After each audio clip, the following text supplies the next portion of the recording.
चाहे दुर्भाग्य कहिए, कुछ भी कह लीजिए, क्योंकि रेगुलर कोर्ट जो है मसूदी साहब की वो सर्विस की ही है, और पहली बार जो अपना मुकदमा है वो इधर उधर से कूदते फांदते हुए जो रेगुलर कोर्ट होती है सर्विस की उसमें लगा था।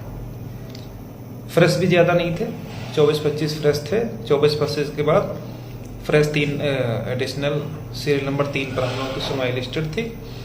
लेकिन चौधरी साहब का जिन जो पिछले कुछ समय तक लगातार वो सुनते रहे कि किसी तरीके से मैटर लिंगर ऑन हो, पिछली डेट पर सुना भी था उन्होंने, फिर छोड़ के भाग खड़े हुए। तो कल वो बैठे नहीं थे, तो उनके यहाँ के जो फ्रेश मुकदमे थे वो भी उठ करके अपनी जो मसूदी साहब की कोर्ट है उसमें आ गए। कोर्ट का नियम यही है कि पहले जितने फ्रेश होंगे, फ्रेश केसेस को पहले सुना जाएगा, उसके पश्चात जो है अन्य कोई भी मुकदमा सुना जाएगा। तो कल क्या हुआ कि पहले अपनी कोर्ट के फ्रेश खत्म किए गए मसूदी साहब के द्वारा, फिर जो जस्टिस विवेक चौधरी की कोर्ट के फ्रेश बचे थे उनको सुना गया। इतने में ही पूरा दिन वो खा गए और अपने केस की सुनवाई नहीं हो पाई, और किसी तरीके से अगले हफ्ते 17 तारीख के लिए अपनी डेट निर्धारित करवा ली गई। ये तो हुई कोर्ट की बात। हम लोग भी बड़ा एग्जॉस्ट होते हैं, परेशान होते हैं जब कभी एक दिन पहले आप सारे डॉक्यूमेंट्स के साथ में ब्रीफ करो, रात में 12-1 बजे घर पहुंचो और सुबह फिर निकलना होता है, और जब सुनवाई नहीं होती है फिर वापस आओ। तो और ये क्रम जब काफ़ी लंबे समय तक चलता है तो व्यक्ति एग्जॉस्ट होने लगता, परेशान होने लगता, संयम खोने लगता है। लेकिन अब जो भी बातें हैं, हर चीज़ें नहीं कही जा सकती, क्योंकि अगर कुछ पाना है तो उसके लिए मेहनत संघर्ष तो करना ही पड़ता है। तो वो चल रहा है। लेकिन अब वही चीज़ है ना कि अगर हम लोग अपना दुखड़ा किसी से रो नहीं सकते हैं, जो भी है खुद झेलना है। आप लोगों को कंधा मिल जाता है कि भड़ास निकालने के लिए कहीं भी आप ग्रुप में उल्टा पलटा लिख सकते हो, लेकिन हम लोग कहीं नहीं लिख सकते। बहुत सारी बातें हैं जिन पर चर्चा होनी है। कल के पहले हम लोग कुछ हमारे साथी कह रहे थे कि ओम प्रकाश राजभर जी से मिल लीजिए, वो जा करके मध्यस्थता करा करके अपनी बात करेंगे। हालांकि उनसे हमारी लगातार हम लोग उनके टच में थे, तो 2-3 बार गए तो कभी पर्याप्त समय नहीं मिल पाया, कभी उनके साथ ज़्यादा देर बैठ नहीं पाए, मतलब पूरी बात हमारी नहीं हो पाई, लेकिन लगातार उनके संपर्क में हम लोग थे। इस बार मौका मिला तो कम से कम 1-1.5 घंटा उनसे विस्तार से बात हुई। 1-1.5 घंटा से ज़्यादा ही हम लोगों को समय दिया। एक कमरे में ही वार्ता हुई, कोई ऐसा नहीं कि था कि हम लोग खड़े खड़े गए, बातचीत कर लिए, निकल आए और जो हवा में बातें थी वो सब कह के चले आए, ऐसा नहीं था। विस्तार से हम थे, जेलर भाई थे, कई लोग थे। सुशील भाई किसी कारण से नहीं आ पाए थे, शायद पिताजी की दवाई लेने जाना था इसलिए नहीं आ पाए थे। तो लेकिन हम लोग थे, तो पूरा डिटेल में उनसे वार्ता हुई और बहुत सारी बातें निकल करके आई जो सार्वजनिक मंच से कहना उचित भी नहीं है, और मैं समझता भी नहीं हूँ कि यहाँ पर आकर के वो उन बातों को कहा जाए। तो अंत में फाइनलाइज यही हुआ कि जो लगातार आप लोग सुनते चले आ रहे हैं कि उन्होंने कहा कि ठीक है भाई, सब लोग मिल करके बैठ करके बातचीत कर लीजिए और जो भी सर्वमान्य हल होगा उस पर जो है डिसीजन कर लिया जाएगा।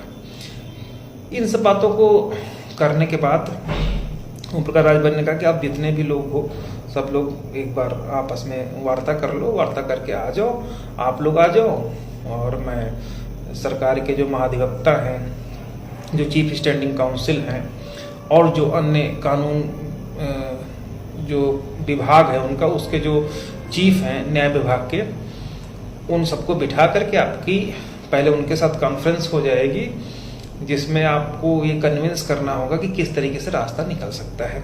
उसके बाद वो लोग बैठेंगे, आप लोग रहोगे, और महाधिवक्ता रहेंगे, CSC रहेंगे, और माननीय मुख्यमंत्री से वार्ता करा करके उनके सामने जो भी चीज़ें होंगी जिस पर सब लोगों की सहमति बनेगी। अगर उनके वकील मान गए कि हाँ ये पॉसिबल है, या इनके वकील मान गए वो पॉसिबल है, तो फिर आपके जो बातें हैं वो वहाँ पर रखी जाएंगी, जिस पर सहमत बनेंगे उस पर निर्णय ले लिया जाएगा। इसी सिलसिले में हम लोग सरकारी अधिवक्ता से भी बात की है, तो सरकारी अधिवक्ता चूँकि वो राजपूतों के खानदान से है, तो दलित पिछड़ों को आज भी वो उसी नज़र से देखते जिस नज़र से पहले देखते रहे थे। हम लोगों उनसे कई बार वार्ता करने की कोशिश करी, तो उनकी तरफ से बहुत सारी बातें कही गई कि हम कैसे कर देंगे, ये कर देंगे, वो कर देंगे, आप लोग मतलब पूरी तरीके से पूर्वाग्रह से ग्रसित होकर के उनका मतलब था कि हम किसी भी तरीके से इन दलित पिछड़ों को, चूंकि इन्होंने सरकार को इतना बदनाम किया है, हर स्तर पर टोपियां बदली गई हैं, इको गार्डन से लेकर के हजरतगंज तक। अनुप्रिया पटेल आ गई तो उनकी टोपी पहन ली, मुलायम सिंह यादव के पुत्र अखिलेश यादव आ गए तो उनकी टोपी पहन ली, जयंत चौधरी आ गए तो उनकी टोपी पहन ली, आज़ाद समाज पार्टी के आ गए तो उनकी टोपी पहन ली, बसपा के आ गए तो उनकी टोपी पहन ली। ये मैं नहीं कह रहा हूँ, ये उन्हीं लोगों के वर्ड हैं। कहा जब ये लोग टोपी ही सबकी पहन रहे हैं तो अब समझ में नहीं आता कि जो ये पार्टियां ये जा करके तुम लोग टोपी पहनाती हैं कि तुम लोग खुद ही टोपी पहनने के लिए बैठे रहते हो। एटलीस्ट अगर आप की लड़ाई सरकार से है तो किसी राजनीतिक दल की विचारधारा से उत्प्रोत होकर के आप उनकी पार्टी का गुणगान करते हो तो उनको राजनीति करने का मौका मिल जाता है। हमारी बदनामी, हमारी सरकार की बदनामी होती है, तो ऐसी स्थितियों में हम जब हमारे अगेंस्ट ही तुम लोग हो तो तुमको दे करके एक बार हम लोगों ने देख लिया उसका परिणाम क्या हुआ, तो आगे भी हम इस तरीके का कुछ करने के मूड में नहीं है। लेकिन चूंकि हर स्तर से कोर्ट से लेकर के दबाव है, तो कहीं ना कहीं वो लोग दबाव के तहत एक बार वार्ता करने के लिए तैयार हो सकते हैं, लेकिन जो रास्ता है उस रास्ते को जितना आसान सभी लोग समझ रहे हैं वो आसान होने वाला नहीं है। तो राजभर जी से भी यही बातचीत हुई, तो उन्होंने कहा कि तो हमने लगभग जितने हमारे लोग हैं उनकी तो जिम्मेदारी हम ले सकते हैं।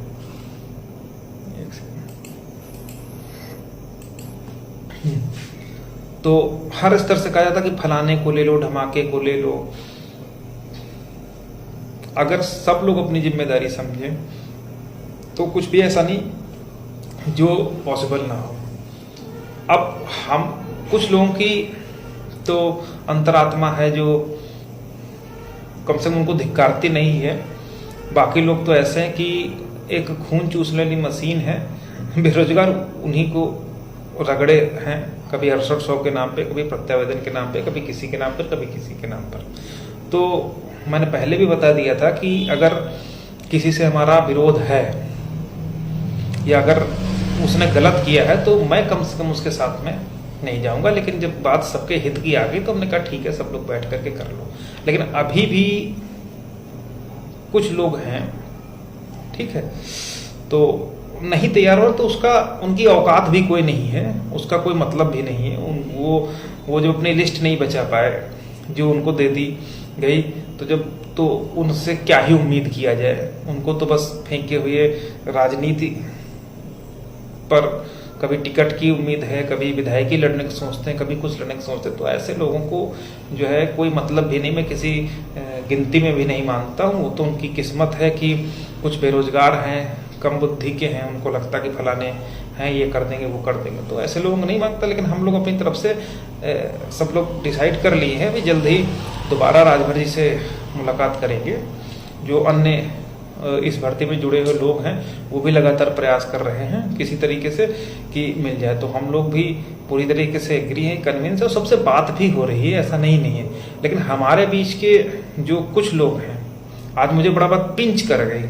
आमतौर पर मैं संयम नहीं खोता हूँ, लेकिन हमारे बीच के एक दो लोग हैं, उनको लगता है कि सब हवा में चीजें हो जाएंगी। ठीक है, घर में बैठ गए, एक बार पैसा दे दिया, याची बन गए, फिर उनके बाप के नौकर हम हैं। आज इनको वहां चले जाना चाहिए, फलानी जगह चले जाना चाहिए, ढमाकी जगह चले जाना चाहिए। खुद बैठ कर अपना नौकरी कर रहे हैं, भले प्राइवेट कर रहे हैं, 4 पैसे कमा रहे हैं, लेकिन बाकी का राजभर से मिल लेना चाहिए, केसों से मिल लेना चाहिए, फलाने से मिल लेना चाहिए, ढमाके से मिल लेना चाहिए। तो अगर आप किसी पर थोप रहे हो चीजें, कम से कम आप फिर रजाई से बाहर निकल कर लखनऊ आओ और बोलो कि भैया हम आ रहे हैं, फलाने के यहाँ चलना है, तो हम ना चलें तो बताइए। धमाके के यहाँ उनसे बात करनी है, हम ना चले तो बताइए। लेकिन एक जो बातें हैं कि हाँ ये कर लो, वो कर लो, फलाना कर लो, अरे हम लोग, मैं खुद चाहता हूं कि इस नरक से निकल सकूं। अब हमारे लिए बड़ी विडंबना ये है कि चूंकि यहां तक लाए हैं मैटर को, और मैं जानता हूं कि जितने इसमें हैं, चाहे 6800 वाले हों, चाहे हमारे बीच के हों, सब के सब हम लोगों के सहारे हैं, ये मैं दाव साथ कह सकता हूँ।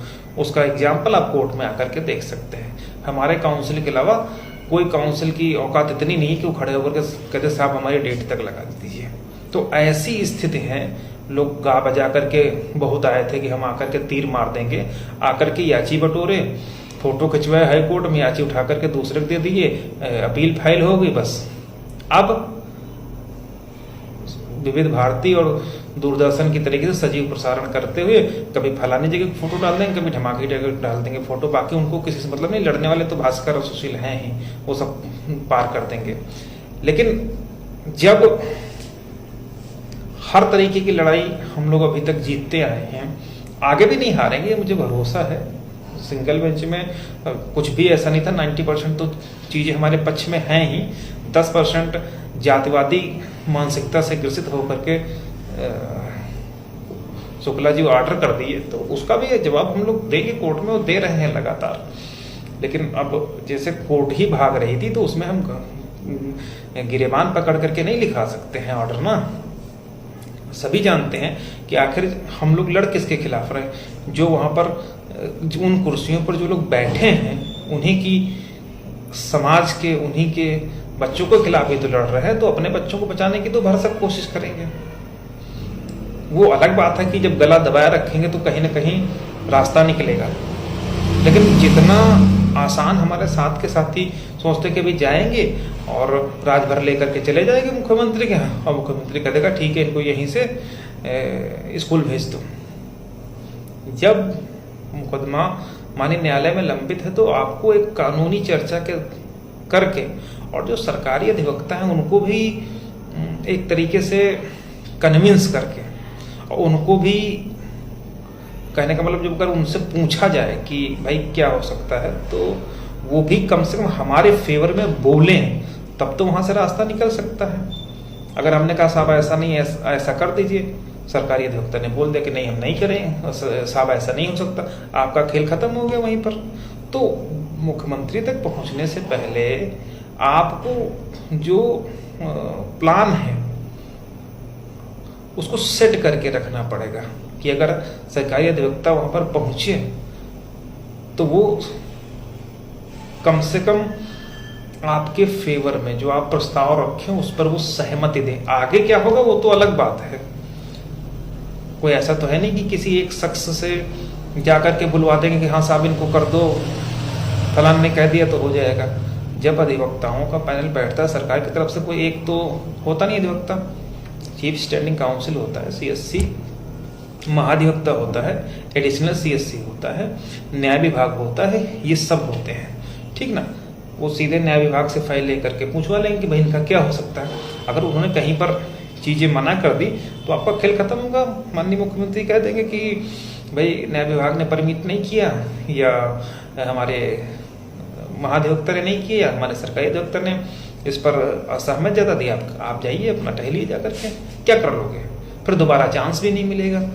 तो मेरा कहने का मतलब ये है कि मुख्यमंत्री से तक पहुंचने से पहले आपके पास एक प्लान होना चाहिए, और वो प्लान के अंदर जितने भी लोग हैं वो कम से कम आपके फेवर में होने चाहिए।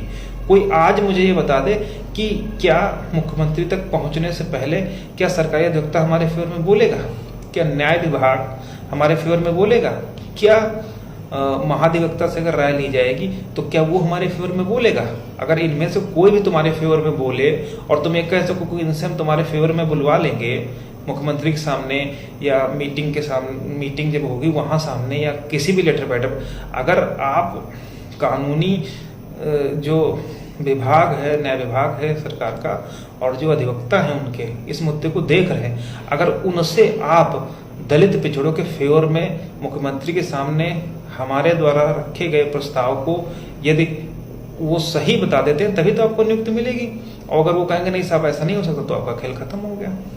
तो कहने का मतलब हमारे मोटा मोटा ये है, कहीं पर फोटोबाजी करवाने से, कहीं पर बकैती करने से हमको या टीम को किसी तरीके से